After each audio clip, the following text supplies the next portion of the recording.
Bismillahirrahmanirrahim. Assalamualaikum warahmatullahi wabarakatuh. Apa kabar semuanya teman-teman? Saya akan menjelaskan mengenai prinsip-prinsip ilmiah dalam penelitian sanad dan matan. Bagaimana hadis diriwayatkan? Hadis adalah segala informasi mengenai Rasulullah SAW, baik ucapannya, perbuatannya, takrirnya, maupun sifat akhlak dan sifat fisiknya, dan jarak waktu yang membentang antara kita saat ini dengan Rasulullah SAW itu 431 tahun yang lalu. Sebelum beliau Nabi meninggal, para sahabat bertanya mengenai hadis itu langsung pada Nabi.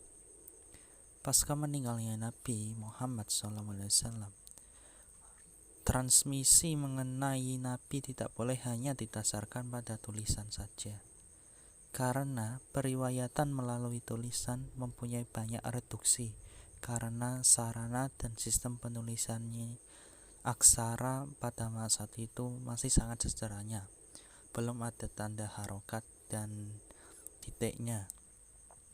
Tulisan digunakan dalam periwayatan, namun dikolaborasikan juga dengan periwayatan lisan, sehingga muncullah yang disebut isnad, yaitu suatu kumpulan para perawi guru yang menjadi dasar orang waktu itu saat menyampaikan sebuah hadis. Adapun tiga istilah penting dalam perkembangan penulisan hadis, yaitu ada kitabah, tadwin, dan tasnif.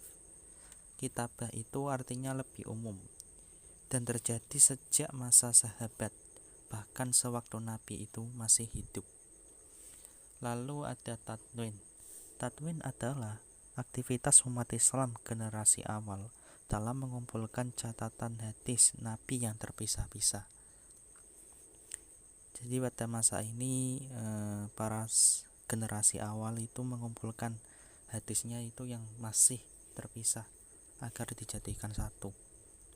Lalu ada tasnif. Tasnif itu adalah aktivitas umat Islam pada generasi awal dalam mengumpulkan hadis dengan disertai sistematika penyusunan tertentu, sehingga pada tasnif ini tidak hanya mengumpulkan tetapi juga disusun agar lebih baiklah. Lalu ada 3 tahapan dalam perkembangan penggunaan sanad dan isnad, yaitu ada bidayah, istimal al-ruwah lil asanid, ilsyam ruwah bisyak bin zikir asanidihim, iltizam al-ruwah fi zikir asanihim. Bidayah istimal al-ruwah li al-sanid adalah awal mula periwayatan sanad oleh perawi hadis. Terjadi sejak masa sahabat. Lalu ilzam ruwah bin zikir asanidihim adalah awal mula para perawi diharuskan menyebutkan sanadnya. Terjadi sejak munculnya pada fitnah pembunuhan Sayyidina Utsman tahun 35 Hijriah dan meningkat pada masa pemberontakan Al-Mukhtar Al-Saqafi tahun 67 Hijriah. Lalu iltizam al-ruwah fi zikir asanidihim adalah awal mula para perawi konsisten dan disiplin menyebut sanad atau isnad. Terjadi sejak masa Al-Zuhri.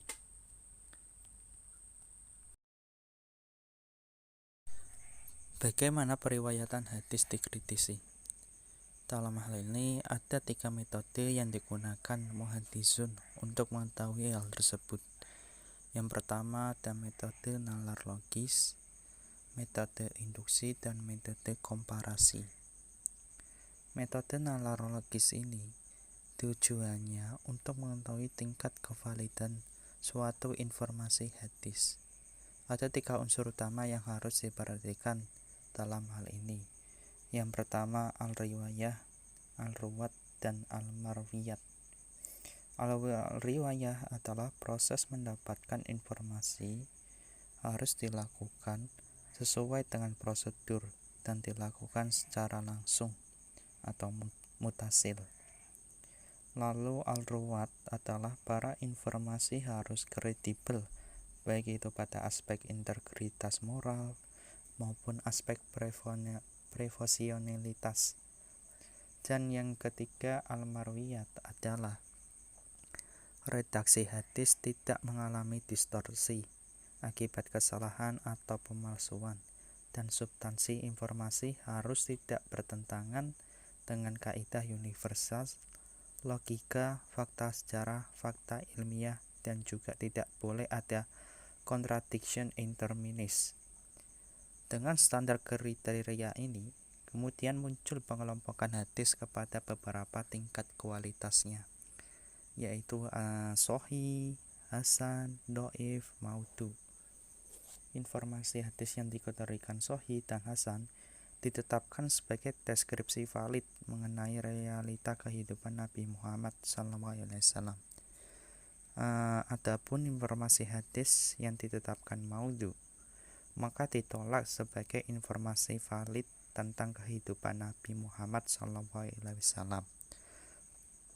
Sedangkan yang dhaif bisa dipertimbangkan, diterima jika memenuhi syarat-syarat tertentu. Lalu metode induksi, yaitu cara kerja ilmiah yang bertolak atas dasar sejumlah fenomena, fakta atau data tertentu yang dirumuskan dalam prosesi tunggal lalu ditarik sebuah kesimpulan yang berlaku umum. Singkatnya itu, untuk menentukan hadis apakah itu mutawatir atau ahad, seorang peneliti harus menghimpun semua jalur sanad yang menopang matan hadis terlebih dahulu. Apakah jalurnya sanad itu tunggal ataupun bercabang. Lalu metode komparasi. Metode ini merupakan yang paling penting dan paling banyak digunakan dalam proses analisis matan maupun sanad hadisnya. Pengaplikasian metode ini dengan cara membandingkan dua kesimpulan ataupun lebih yang diperoleh dari proses induksi. Jadi ada terikatan antara metode yang satu dengan yang lainnya. Jadi harus sinkron. Dalam metode komparasi ini, menurut Ali Naif Bikai, terdapat 4 area yang menjadi medan kerja metode ini. Yang pertama, membandingkan ragam redaksi sebuah matan hadis. Hal ini digunakan untuk mengidentifikasikan terjadinya kesalahan periwayatan, baik dalam bentuk maklub, muhraj, musahaf, muharraf maupun mutaharib. Riwayat yang keliru kemudian diistilahkan dengan syadz atau mungkar. Riwayat yang benar disebut dengan mahfudz atau ma'ruf.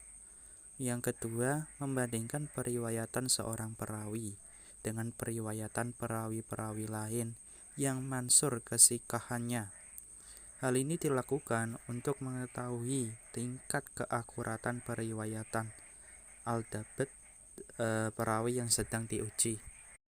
Yang ketiga, membandingkan periwayatan seorang perawi dengan periwayatannya sendiri di waktu lain. Hal ini dilakukan agar mengetahui apakah perawi tersebut mengalami penurunan profesionalitas pada kondisi-kondisi tertentu atau tidak. Karena kadang para perawi itu meriwayatkan hadis-hadisnya dalam beberapa kondisi yang berbeda. Yang harus diperhatikan dalam kondisi ini, yang pertama itu waktu. Terkadang seorang perawi di akhir umurnya mengalami penurunan kemampuan dalam meriwayatkannya, sehingga kualitas periwayatannya harus dibedakan antara sebelum dan sesudah terjadi perubahan tersebut. Lalu yang kedua, gurunya. Kadang seorang perawi itu meriwayatkan hadis dari beberapa guru. Namun, periwayatan dari sebagian guru ini tidaklah valid karena faktor-faktor tertentu. sehingga hadisnya diriwayatkan dari sebagian guru tersebut tidak dapat diterima, sehingga riwayatan yang lainnya bisa diterima. Lalu yang ketiga ada tempat. Seorang perawi itu meriwayatkan hadis di beberapa daerah yang berbeda. Ada yang di macam-macam lah, sehingga berbeda-beda, sehingga hadis yang diriwayatkan dari satu daerah tersebut tidak bisa diterima. Lalu yang kelima ada periwayatannya, cara periwayatannya. Kadang para perawi meriwayatkan hadisnya itu tidak bisa dipertanggungjawabkan apabila ia meriwayatkan hadis dari bukunya, sehingga apabila ia meriwayatkan hadis ketika tidak dengan bukunya, karena bukunya tidak dibawa atau terbakar atau ada hal-hal lain, maka hadisnya tidak bisa terima. Karena dalam periwayatan hadis itu harus benar-benar hafal, tanpa harus melihat buku maupun catatannya, sehingga dapat dipercaya mengenai hafalan tersebut. Misal contohnya penilaian ulama hadis terhadap Ma'mar bin Rashid yang menetap di sana, Yaman. Dia telah perawi yang sikoh, namun hadis-hadis yang diriwayatkannya ketika berkunjung ke Basrah dihukumi dhaif oleh para pakar hadis. Sedangkan periwayatan di tempat lainnya itu dapat diterima. Alasan hal ini terjadi karena ketika Ma'mar bin Rashid berada di Basrah, dia tidak membawa kitabnya dan dia tidak hafal semua hadis yang diriwayatkannya. Dan apabila para penuntut hadis di Basrah memintanya meriwayatkan hadis di sana, maka dia meriwayatkan hadisnya dengan tanpa merujuk kepada buku, sehingga terdapat kesalahan dan keliruannya. Lalu yang keempat adalah membandingkan satu hadis dengan hadis lainnya untuk mendapatkan makna yang lebih jelas dan komprehensif. Imam Ahmad berkata, al-hadisu idza lam tajmat turuqatu lam tafham wal hadisu tufassiru ba'duhu ba'dha. Apabila kamu tidak menghimpun jalur-jalur sanad suatu hadis, maka kamu tidak bisa memahaminya dengan baik dan benar. Sebab sebagian hadis dengan sebagian yang lainnya itu saling menafsiri. Jadi harus saling menafsiri ya. Oleh karena itu harus benar-benar paham mengenai hal tersebut. Itulah sedikit mengenai penjelasan dari materi-materi hal tersebut. Kurang lebihnya saya mohon maaf. Billahi taufik wal hidayah. Wassalamualaikum warahmatullahi wabarakatuh.